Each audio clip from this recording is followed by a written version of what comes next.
Olá, olá, meus queridos amigos do Decorando a Lei Seca. Estamos aqui, mais uma aula de revisão de véspera para os concursos da Advocacia Geral da União. E no dia de hoje nós trabalharemos aqui alguns temas que nós apostamos sobre a disciplina de Direito Administrativo, que tem grande chance de cair numa das três provas ou mais de uma das três provas da Advocacia Geral da União.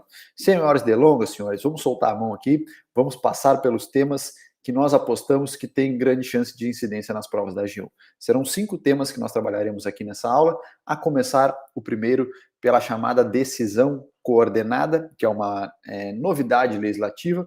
Depois, segundo ponto, será sobre desapropriação indireta e o seu prazo prescricional.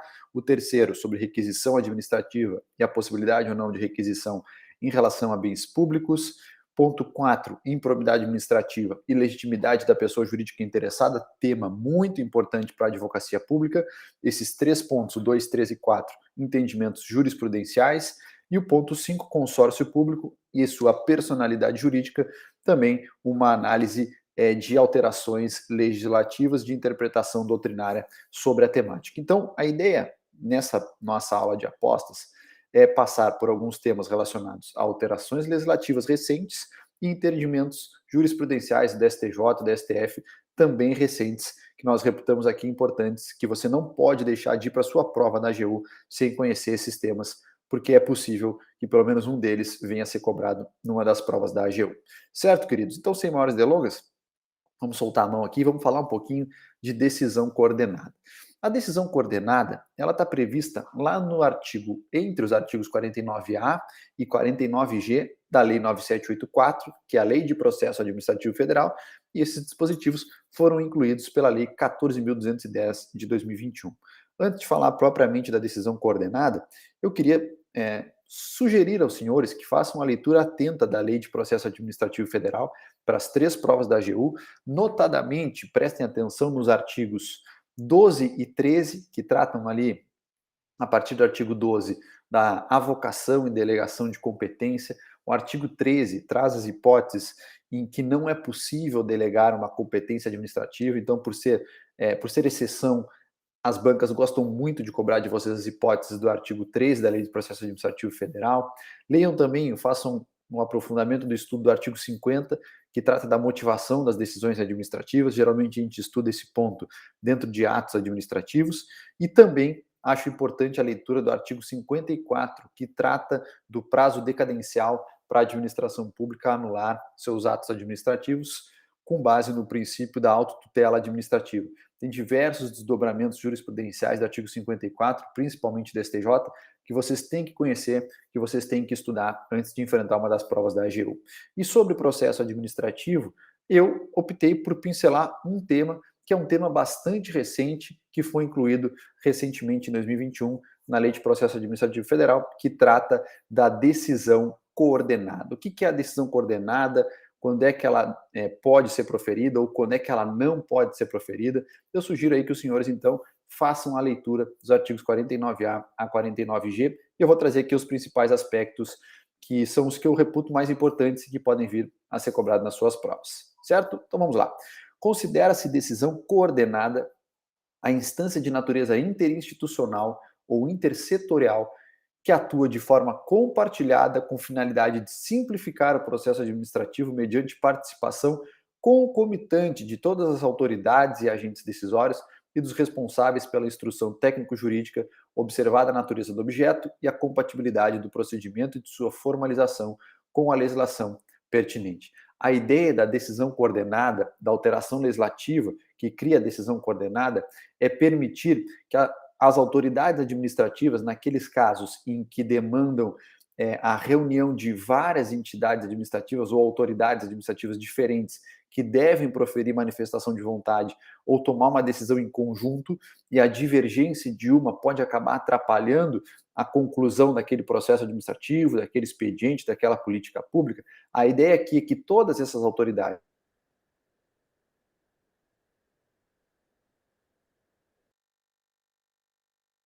uma negociação multilateral, permitindo a edição de um ato administrativo conjunto, uma decisão administrativa que vai envolver todos os órgãos correlacionados nessa decisão para gerar efeitos multipartes. Então, decisão coordenada nada mais é do que juntar a todos que precisam manifestar a vontade para que aquele ato seja formado, para que chegue num consenso, para não perder tempo com pequenas divergências que muitas vezes aparecem e acabam impedindo a conclusão de uma política pública ou de uma tomada de uma decisão importante. No âmbito da administração pública federal, as decisões administrativas que exijam a participação de 3 ou mais setores, órgãos ou entidades poderão ser tomadas mediante decisão coordenada sempre que. Então, primeira informação, pelo menos a participação de 3 ou mais setores, órgãos ou entidades são necessários para que a gente comece a falar de decisão coordenada.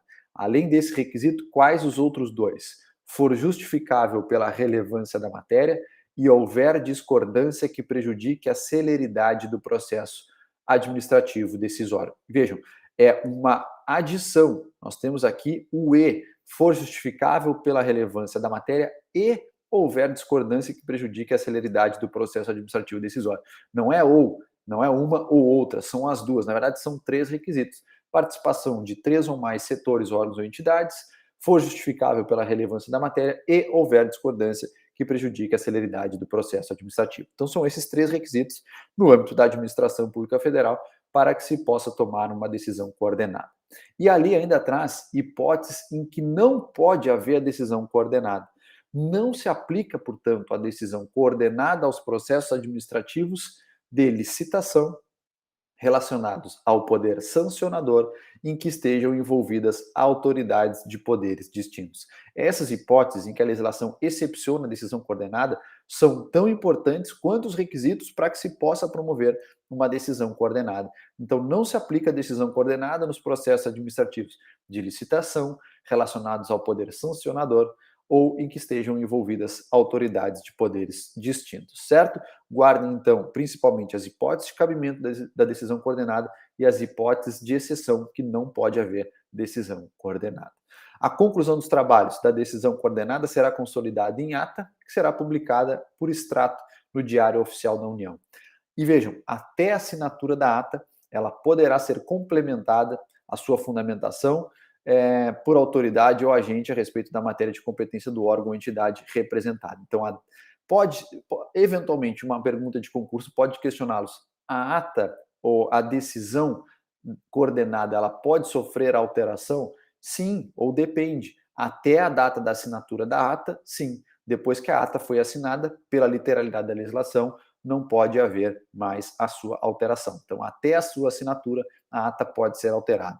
Depois que todos assinaram, não pode mais haver alteração e ela será publicada no Diário Oficial da União. Certo, senhores? Esse era o primeiro ponto, primeira aposta que nós aqui trouxemos ao conhecimento dos senhores sobre direito administrativo. Ponto 2. Desapropriação indireta. Esse é um tema bastante caro para a AGU. É comum no âmbito da Advocacia Geral da União a gente se deparar com ações de desapropriação indireta, por isso que nós temos que entender o que é a desapropriação indireta e, principalmente, qual é o prazo prescricional que uma parte tem para ajuizar uma ação de desapropriação indireta em face do Estado, aqui falando em sentido lato. A desapropriação indireta, ela decorre da interpretação do artigo 35 do Decreto-Lei 3365 de 41. Vejam a redação do dispositivo legal. Os bens expropriados, uma vez incorporados à fazenda pública, não podem ser objeto de reivindicação, ainda que fundada em nulidade do processo de desapropriação. Qualquer ação julgada procedente resolver-se-á em perdas e danos. Na verdade, senhores, a desapropriação indireta, ela ocorre quando o Estado, via de regra, faz um procedimento de intervenção restritiva na propriedade privada, mas acaba de fato suprimindo aquela propriedade. Nós sabemos que existem intervenções do Estado na propriedade privada restritivas, em que o proprietário não perde a propriedade, ele permanece sendo titular do bem, mas o Estado, de algum modo, impõe alguma restrição, como, por exemplo, através de uma limitação administrativa, de uma requisição administrativa, de uma ocupação temporária, de uma servidão administrativa, de um tombamento, e existe, por outro lado, um grupo de intervenção do Estado na propriedade privada que é supressivo, ou seja, retira a propriedade do particular e passa para as mãos do Estado, e isso acontece através do confisco, lá do artigo 243 da Constituição, ou através das hipóteses de desapropriação.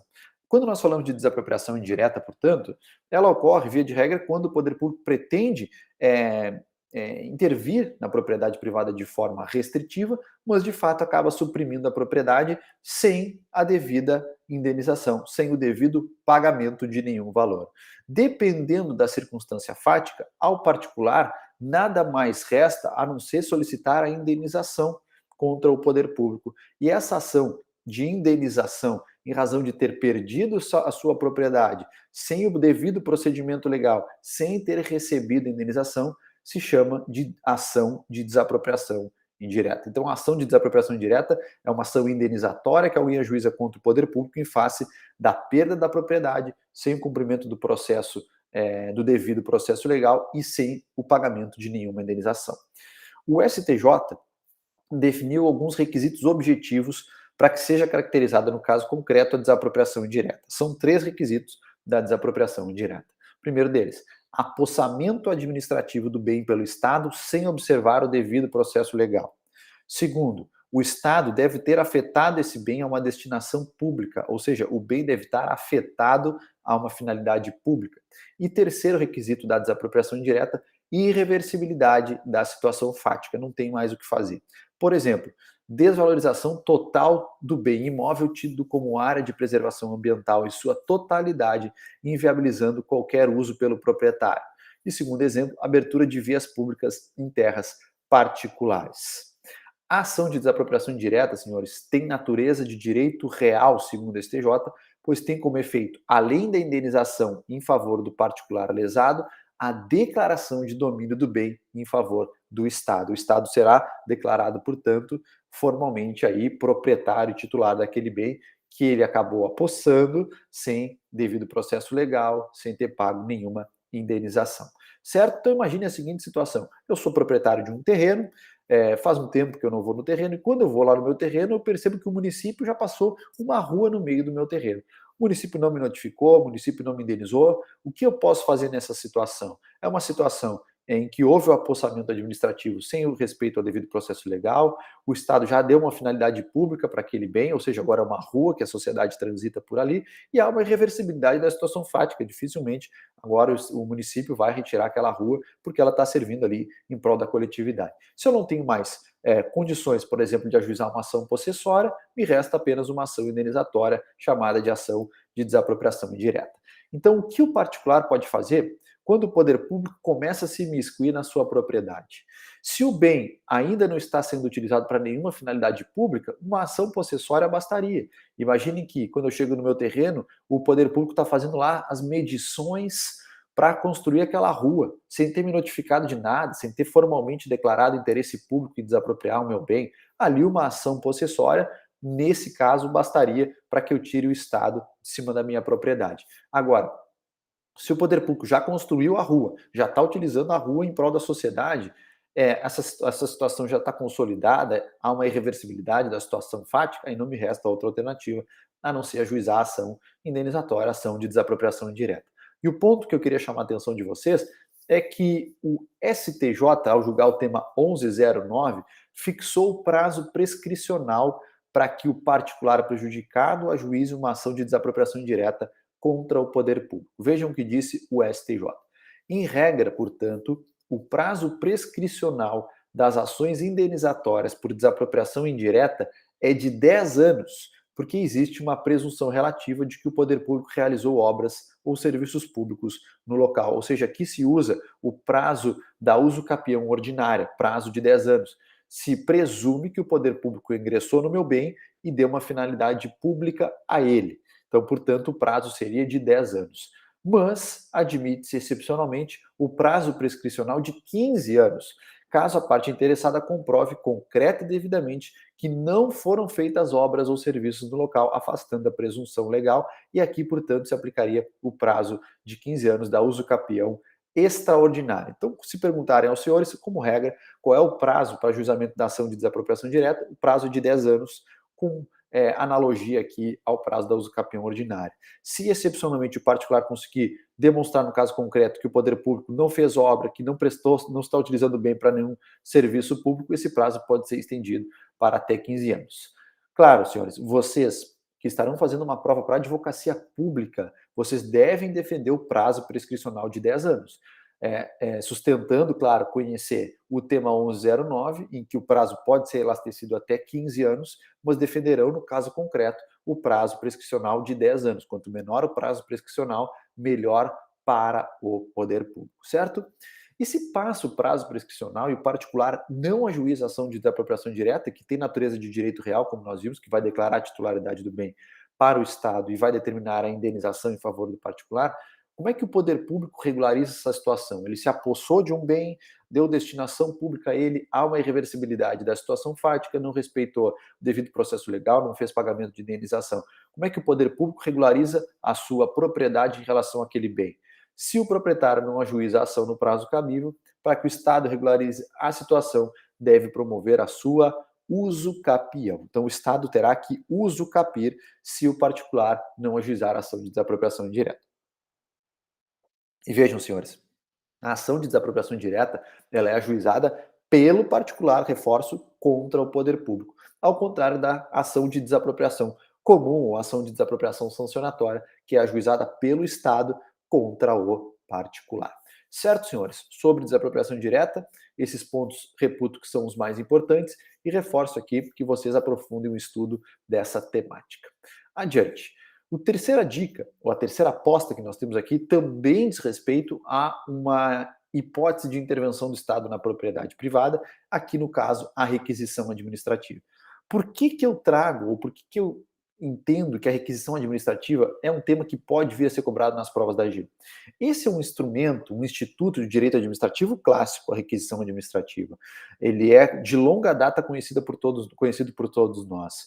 Acontece que, no âmbito da pandemia de coronavírus, esse instituto, que na prática não era muito utilizado, ele foi ressuscitado pelos gestores públicos para fazer frente ao combate à pandemia de coronavírus. A requisição administrativa, ela tem previsão constitucional lá no artigo 5º, inciso 25, cuja redação é a seguinte: no caso de iminente perigo público, a autoridade competente poderá usar de propriedade particular, assegurado ao proprietário a indenização ulterior, se houver dano. Então, o poder público, quando promove a requisição administrativa, ele independe da concordância do particular, que está tendo o seu bem ou serviço requisitado, e independe também de prévia autorização judicial. Por isso que se diz que a requisição administrativa é um ato unilateral e autoexecutório. Unilateral e autoexecutório. Independe da vontade do particular que está tendo o seu bem ou serviço requisitado e independe de prévia anuência ou concordância ou autorização do Poder Judiciário, certo? Exemplo, senhores, para vocês se situarem aqui sobre requisição administrativa. Exemplo clássico da requisição é aquela de filme que a gente vê o policial que está correndo atrás de um bandido, o bandido acaba roubando ou furtando uma moto para dar sequência na fuga, e o policial tem que requisitar um carro que está parado na sinaleira para dar prosseguimento àquela perseguição. Isso é um exemplo de requisição administrativa, mas a gente pode trazer outras aqui. Imaginem que houve uma enchente, um deslizamento de terra em determinado município, várias famílias ficaram desabrigadas e o poder público precisa alojar aquelas famílias em algum local. O poder público pode, para tanto, requisitar o ginásio de uma escola particular para alocar aquelas pessoas no ginásio dessa escola, enquanto tenta corrigir aquela situação, melhorar a situação, dar uma nova moradia para essas famílias ou reconstruir as delas. Outro exemplo é requisitar barcos particulares para fazer salvamento de uma embarcação que esteja naufragando. Então, são alguns exemplos clássicos aí de requisição administrativa. A requisição, ela tem previsão no Código Civil, tem requisição na Lei do SUS e tem também requisição no Decreto-Lei 4812, que trata da requisição militar. Na pandemia, foi bastante comum, por exemplo, que autoridades públicas requisitassem hospitais particulares para, enfim, utilizá-los como mais um suporte para combate à pandemia de coronavírus. Havia também a requisição de ginásios e de espaços para montagem de hospitais de campanha. Então, foi um instituto que foi aqui ressuscitado na pandemia de coronavírus, por isso que ele está na moda. E não só por isso, porque a sua utilização em larga escala durante a pandemia gerou a judicialização também da utilização da requisição administrativa. E aí nós temos que responder a seguinte pergunta, e esse é um tema que eu reputo que pode vir a ser cobrado na prova da AGU. É possível um ente federativo requisitar bens de outro ente federativo? O que aconteceu, senhores? duas situações, pelo menos, concretas aconteceram em relação a esse ponto. Uma situação foi em que a União requisitou, durante a pandemia, ventiladores pulmonares de uma indústria que fabrica esses equipamentos. O que acontece, só que acontece que esses equipamentos que foram requisitados pela AGU em relação a essa indústria já haviam sido comprados por um estado da federação. Essa produção que estava sendo feita já havia sido comprada por um estado, se eu não me engano, era o estado do Mato Grosso ou Mato Grosso do Sul, não quero errar agora qual era o estado. E aí o estado judicializou, e o Supremo entendeu, olha, a União está requisitando esses ventiladores pulmonares, mas na verdade eles já foram adquiridos pelo Estado. E não pode haver aqui requisição de bem público. Então, bem público, o poder público não pode requisitar bens de outro ente público. Outro exemplo que aconteceu foi a União requisitando insumos para produção de vacinas do Covid. Acontece que o Estado de São Paulo já tinha comprado esses insumos que estavam sendo apenas produzidos pela indústria. Também a conclusão do Supremo Tribunal Federal se deu no mesmo sentido. A União não pode requisitar esses insumos porque já foram comprados pelo Estado de São Paulo e não pode haver requisição de bem público. E aí aqui eu trago a vocês algumas das conclusões das passagens do Supremo Tribunal Federal sobre essa pergunta que nós aqui trouxemos ao conhecimento dos senhores. É possível um ente federativo requisitar bens de outro ente federativo? Veja o que disse o Supremo. O permissivo constitucional para requisição administrativa de bens particulares e em caso de iminente perigo público tem aplicação nas relações entre poder público e patrimônio privado, não sendo possível estender a hipótese às relações entre as unidades da federação. Ofende o princípio federativo a requisição de bens e serviços de um ente federado por outro, o que somente se admitiria excepcionalmente à União durante a vigência do estado de defesa e estado de sítio.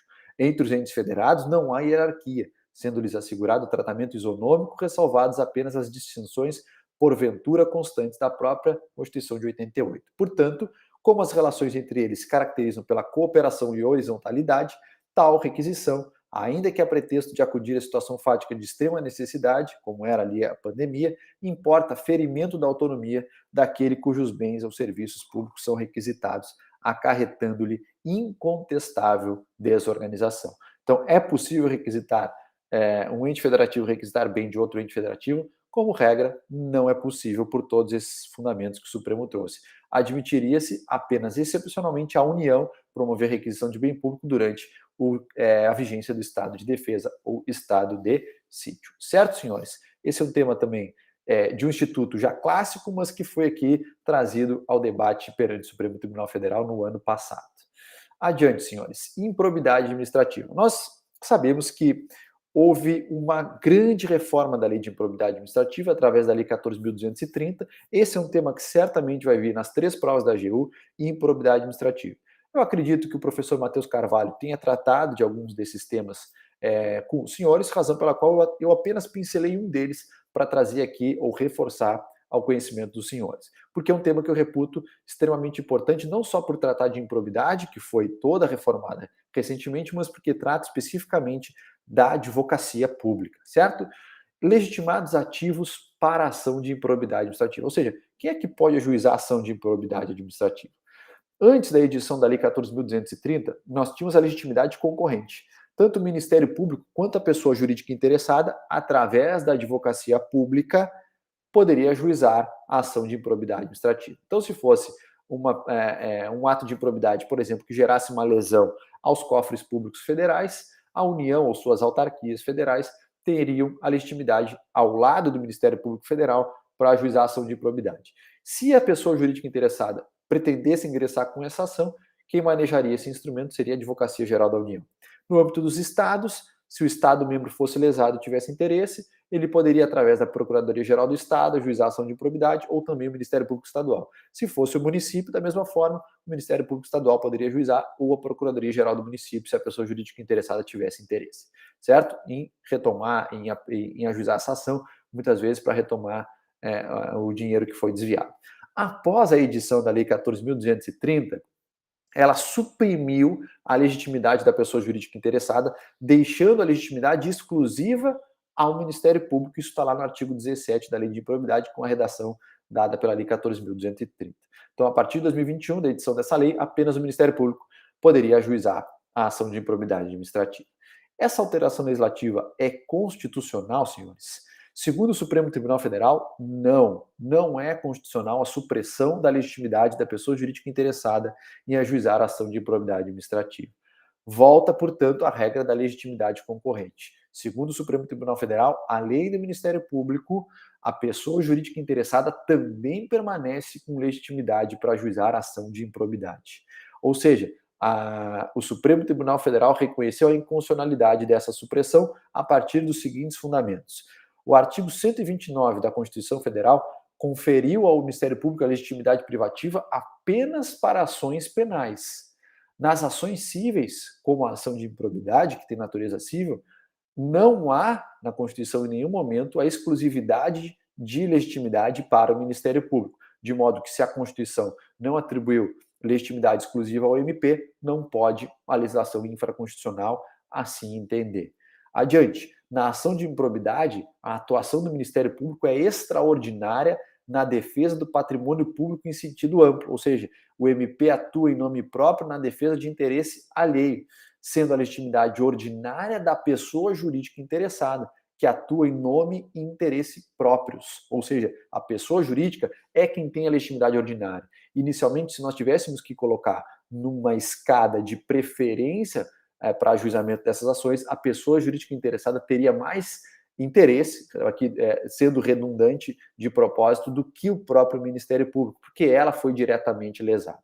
A supressão, ainda disse o Supremo Tribunal Federal, das prerrogativas das pessoas jurídicas lesadas fere a lógica constitucional da proteção ao patrimônio público e representa grave limitação ao amplo acesso à jurisdição. Então, por tais razões, o Supremo retomou a redação anterior e, portanto, readmitiu a legitimidade ativa da pessoa jurídica interessada para ingressar com ação de improbidade administrativa. Hoje, portanto, o que nós temos, embora a lei diga que a legitimidade é exclusiva do MP, o Supremo Tribunal Federal, na DI 7042, reconheceu a inconstitucionalidade disso e, portanto, atribuiu também a legitimidade à pessoa jurídica interessada, certo? Além de todos os temas de improbidade que vocês já estudaram, além da alteração, das diversas alterações legislativas, dos entendimentos pacificados pelo Supremo Tribunal Federal, que o professor Matheus Carvalho deve ter passado com vocês, eu aqui destaco esse porque diz respeito estritamente à advocacia pública, e essa foi uma vitória da advocacia pública, senhores. A advocacia pública lutou muito para manter a legitimidade ativa da pessoa jurídica interessada para ajuizar a ação de improbidade, por isso que eu reputo ser um tema extremamente relevante para as provas da Advocacia Geral da União, certo? E para fechar, senhores, direito administrativo, vamos trazer aqui algumas dicas sobre consórcios públicos. Consórcio público está previsto lá na Lei 11.107, de 2005, uma lei que sempre cai nas provas de concurso e é uma lei pequena, senhores. Façam a leitura da lei do consórcio público. Eu vou trazer aqui só desdobramento da personalidade jurídica do consórcio, mas tem vários outros temas lá que vocês precisam entender. Contrato de rateio, protocolo de intenções, isso é importante que vocês façam a leitura. E aqui eu vou trazer, pincelando dentro da lei de consórcios públicos, um tema que eu acho importante, que é o regime jurídico do consórcio público a depender da personalidade jurídica que ele adota. O consórcio público, apenas para situá-los, ele é utilizado quando entes federativos, e consórcio público pode ser formado só por entes federativos, eles pretendem se reunir para uma atividade, para construir uma atividade de interesse comum de todos eles. O consórcio público é como se fosse uma parceria público-pública. Nós temos a parceria público-privada e essa seria aqui no consórcio, o consórcio público seria a parceria público-pública. Ou seja, entes federativos se juntam para construir algo que sozinho eles não conseguiriam. Por exemplo, 3 ou 4 municípios de determinada região sentem a necessidade da construção de um hospital regional. Só que cada um individualmente não teria condições de construir um hospital. Então eles se reúnem, juntam forças, juntam recursos financeiros, recursos humanos, recursos materiais para a construção desse hospital, que será um hospital regional, que vai atender a todos os 4 municípios, mas será aí constituído na forma de um consórcio público, será gerido, na verdade, por todos esses entes federativos, através de uma nova pessoa jurídica chamada consórcio público. E esse é o ponto que eu quero aqui chamar a atenção de vocês. Esse consórcio público, que é uma nova pessoa jurídica criada a partir da junção, né, de entes federados, entes federativos, ele pode adotar duas formas jurídicas distintas. E a depender da forma jurídica que ele adote, o regime jurídico que ele vai seguir pode ser diferente ou não. Então, se o consórcio público ele é constituído sob a forma de uma associação pública, o regime jurídico dele se aproximará mais do direito público. Agora, se o consórcio é constituído sob forma de associação civil, o regime será mais de direito privado. Então, vamos lá, por partes. Se o consórcio público ele é constituído sob forma de associação pública, ele será considerado uma autarquia interfederativa. Ele será uma autarquia que integrará a administração pública indireta de todos os entes consorciados. Se o consórcio, repito, for constituído sob forma de associação pública, ele será uma autarquia interfederativa que integrará a administração pública indireta de todos os entes consorciados. Ele adquire a personalidade a partir da vigência das leis de cada ente federativo, ratificando o protocolo de intenções, tem competência, dentre as suas competências, a possibilidade de exercer atividades típicas do poder público, porque é, na verdade, uma autarquia, portanto, uma pessoa jurídica de direito público, submetem-se à lei de licitações, contratos administrativos e devem prestar contas aos órgãos de controle externo daquilo que estão fazendo. O regime de pessoal, e aqui vejam, aqui é um parêntese, o regime de pessoal, ele é CLT. A contratação de pessoal pelo consórcio, que tem personalidade jurídica de direito público, que é uma associação pública, que é uma autarquia interfederativa, é seletista. Eles contratam por concurso público, mas o regime é seletista. Isso nós podemos aqui afirmar que seria uma exceção ao regime jurídico único de contratação de servidores pelas autarquias sob a forma estatutária. Aqui nós temos autarquia contratando como seletista através de concurso público, e isso está lá no artigo 6º, parágrafo 2º da lei do consórcio. Leiam, porque isso pode cair na sua prova. Consórcio público com personalidade jurídica de direito público contrata por concurso pessoal, mas o regime é seletista e não estatutário. É uma exceção à regra geral de que as autarquias contratam sob regime estatutário. O regime de bens desse consórcio, que é uma autarquia, regime dos bens públicos com as garantias deles inerentes. Empenhorabilidade, não onerabilidade, imprescritibilidade e daí por diante, como vocês já bem conhecem e estudaram lá em bens públicos. Esse, portanto, é o regime jurídico do consórcio público, que é constituído sob forma de pessoa jurídica de direito público, uma associação pública, ou seja, uma autarquia interfederativa. Agora, se os entes federativos optarem por criar o consórcio e dar a ele uma personalidade de direito privado, será criado sob a forma jurídica de uma associação civil. A aquisição da personalidade se dá com a inscrição do estatuto no registro competente e não apenas pela edição das leis instituidoras e que ratificam o protocolo de intenções, há necessidade de inscrevê-lo, de escrever o seu estatuto no registro competente.